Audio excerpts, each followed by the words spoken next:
turn to things to keep your critters safe, from the things you put out to keep away the unwanted critters, as PVMA's Pet Poison Prevention Week tips rolls on.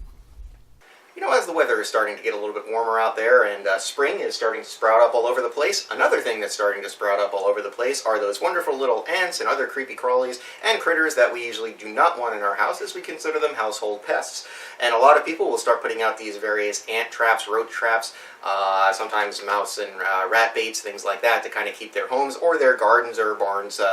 rodent-free. And you really want to be careful, because while those rodents and critters can get into everything, so can your pets. So if you are putting these baits out anywhere, you want to make sure that they definitely are stuck in an area, say on the top of the fridge or in behind the fridge, somewhere like there, where your pet, especially cats, cannot get to them at all. Remember, most of these toxins work by one of two things. They either have a chemical that causes really bad kidney issues, or they have chemicals in them that actually cause blood not to be able to clot after a while. So if you do happen to think that your pet may have ingested some of this, you may not notice signs right away, but it may not be until sometimes 5 to 7 days later, when the normal clotting profiles and factors they have been exhausted, their body isn't making any more because of the toxin, and then you start to see the bleeding disorders. So if you are concerned about your pet potentially getting into one of those things, you definitely want to contact your veterinarian immediately and have them checked out to make sure that their clotting profiles are okay. In addition, if you are, in a barn area or things like that, and you are laying out a lot of these rodent insecticides or rodenticides that are out there,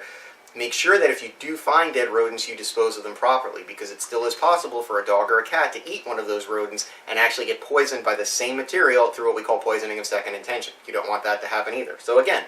make sure that as we roll on here through Pet Poison Prevention Week, that if you are going to use any kind of insecticides or rodenticides, that you put them in an area where they can't get them. What the hell is... Always remember that if you suspect your pet has gotten into any kind of insecticide or rodenticide, be sure that you know what's on the label and have a copy of the label to be able to give and supply your veterinarian with, so that they can make sure they are treating your pet appropriately for the proper toxin. For all of this and much more information on Pet Poison Prevention Week, be sure to check out PAVMA.org.